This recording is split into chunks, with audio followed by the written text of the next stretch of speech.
Race Studio 3 and load a session in the Analysis window. On the top toolbar, click the Math Channels icon.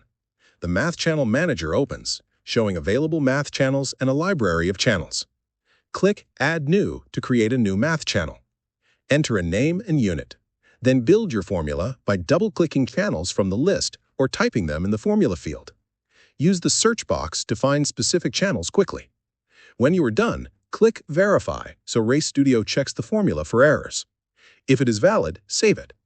The new math channel now appears in the channel list and can be enabled in any graph like a normal channel.